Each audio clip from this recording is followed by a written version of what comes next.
Hello everyone, previous ব্লগে Sunday early morning routine blog তোমাদের সাথে শেয়ার করেছিলাম, যেখানে বলেছিলাম একটু পর থেকেই নিত্য প্রয়োজনীয় কাজে আমরা ব্যস্ত হয়ে পড়ি। তাই শান্ত সকালে একটু নিজের সাথে সময় দিলে পুরো দিনটা চার্জাপ থাকে। আর প্রতিটা মায়ের মতো আমারও দিনটা মেয়েকে ঘুম থেকে তোলা, ব্রাশ করানো, ফ্রেশ করিয়ে দেওয়া, এসব নানান ব্যস্ততা দিয়ে শুরু হয়।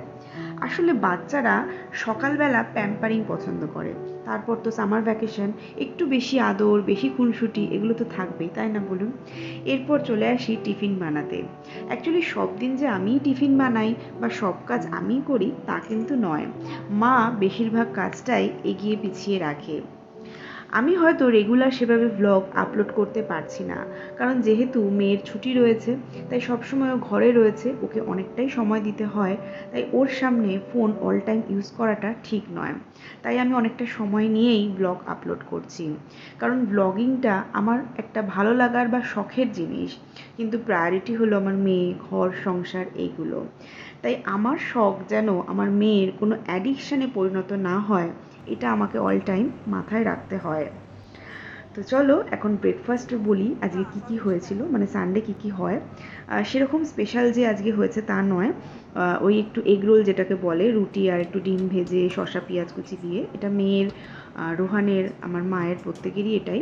কিন্তু আমার ব্রেকফাস্টটা একটু আলাদা, কারণ আমি কয়েকদিন ধরে একটু লো কার্ব ফুড বা প্রোটিনটা বেশি এরকম নেওয়ার চেষ্টা করছি। তাই সেই দিনকা আমার ব্রেকফাস্টে ছিল দুটো ডিম সিদ্ধ, আর ছিল ওই 3-4 চামচ দইটাকে আমি অ্যাকচুয়ালি মিক্সিতে একটু ফেটিয়ে নিয়েছি একটুখানি জল দিয়ে, ওই লস্যি বলা যায়, কিন্তু চিনি নুন কিছুই নয়।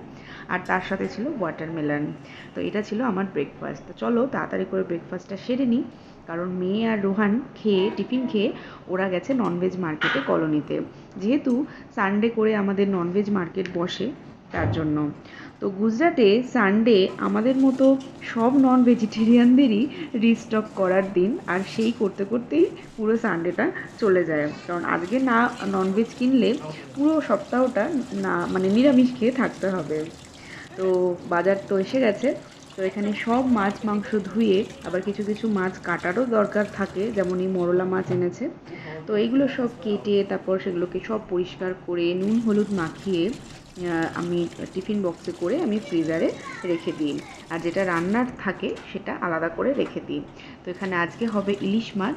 তো এখানে ইলিশ মাছগুলোকেও সুন্দর করে ধুয়ে নিয়েছি। তো কখনো ভাবিনি, জানেন তো, গুজরাটে এসে ইলিশ মাছ খেতে পাবো। কিন্তু হ্যাঁ, একদম কলকাতা বা পদ্মার ইলিশের মতো না পেলেও, যেহেতু অনেকটাই ফ্রোজেন হয়ে আসে, তাই মোটামুটি ইলিশ মাছটা সেদিনকে খুব ভালোই ছিল। তো এখানে চিকেন, মরলা মাছ, পাবদা মাছ, এগুলো সবই সুন্দর করে ধুয়ে নিই। অ্যাকচুয়ালি যেহেতু গরমকাল পড়েছে, মানে এখানে বেশ ভালোই গরম, তার জন্য আমরা ননভেজটা একটু কম খাওয়ার চেষ্টা করি, তার জন্য একটু কম আনা আনা হয়েছে। হয়তো অনেকেরই মনে হবে পুরো সপ্তাহটা এইটুকু ননভেজ দিয়ে কী করে চলবে, কিন্তু আমরা গরমকালে একটু কম ননভেজ খেয়ে থাকি, একটু ভেজের ওপর বেশি প্রাধান্য দিয়ে থাকি। তো আজকে দিনটা খুব সুন্দর ছিল, মানে ওয়েদারটা খুব সুন্দর লাগছিল, মানে একটু নিম্নচাপ, বললাম না সকালবেলা কিরম ক্লাউডি হয়ে রয়েছে, মানে বৃষ্টি হবে হবে।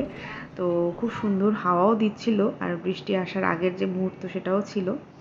তো আমি অনেকক্ষণ ধরে মাছ বাছছিলাম, মরলা মাছ। মা বললো, নে তুই অন্য কাজগুলো কর, আমি এদিকে মাছগুলো একটু তাড়াতাড়ি বেছে দিই। অ্যাকচুয়ালি আমার হাত যতটা আস্তে আস্তে চলবে, মায়ের হাতটা অনেকটাই বেশি তাড়াতাড়ি চলবে। তো এখানে এই যে বললাম না, সব নুন হলুদ মাখিয়ে রেখে দিই, তো এইভাবেই আমি সুন্দর করে গুছিয়ে সব মাছগুলোকে নুন হলুদ মাখিয়ে রেখে দিই। আর বলে রাখি, যখন এই নেক্সট রান্না হবে, মানে সপ্তাহের অন্য দিনে যখন এই রান্নাগুলো হবে, তখন কিন্তু সেগুলোকে আমরা আবার একবার ধুয়ে নিয়ে আবার নুন হলুদ মাখিয়ে তারপরেই সেটা রান্না করা হয়। হ্যাঁ, নুনটা অবশ্যই বুঝে। এখন হলুদটা দেওয়া হয়, যেহেতু হলুদ হচ্ছে অ্যান্টিব্যাকটেরিয়াল, সেই হিসাবে নুনটা দেওয়া থাকলে, যেহেতু এতদিন ফ্রিজে থাকবে, জিনিসটা কিছুটা ভালো থাকবে। তো এই যে ইলিশ মাছগুলো আজকে রান্না হবে, তো এটা আজকে মাই রান্না করবে। আমি মা আছে যখন, মায়ের হাতের রান্নার থেকে কি আর আমার হাতের রান্না ভালো হবে বলুন তো? হ্যাঁ, অকেশানালি আমি কিছু কিছু ভালো ডিশ রান্না করে থাকি, কিন্তু আজকের এই সানডের দুপুরের রান্নাটা মাই করবে। তো আজকে বিছনার চাদর সব চেঞ্জ করেছিলাম, তো বালিশের কভারগুলো সব একে একে পরিয়ে নিলাম, আর ওয়াশিং মেশিনে যা কাচাকুচি ছিল সেগুলো মেলে দিয়েছি। এবার মেয়েকে স্নান করাবো, তারপর আমি স্নান করবো, পুজো দেবো, তারপর খেতে বসবো। তো এই সানডের যে পুরো রুটিনটা আমি একদম সকাল থেকে সন্ধ্যাবেলা অবধি মানে ব্লগিং করেছি। তো আমি থার্ড পার্টটা আমি নেক্সট ব্লগে তোমাদের সাথে শেয়ার করব। তো এই যে দেখো বাইরে খুব সুন্দর হাওয়া দিচ্ছিল, খুব ভালো লাগছিল। তো এই ফাঁকে চলো আমি তাড়াতাড়ি করে স্নানটা করে নিই, কারণ স্নান করে পুজো দিয়ে তারপর আমরা আবার খেতে বসবো, কারণ বিকালবেলার কিছু সানডের প্ল্যান রয়েছে।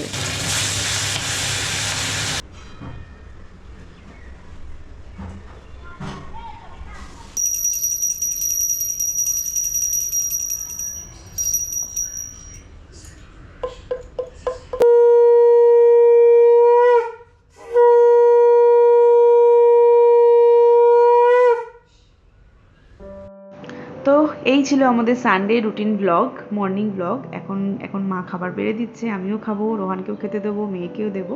আরেকটা জিনিস বলে রাখি, সানডে হোক বা উইকডেজের ডিনার, যাকে ছাড়া একদম অসম্পূর্ণ সেটা হলো কেউই না, সেটা হচ্ছে নেটফ্লিক্স।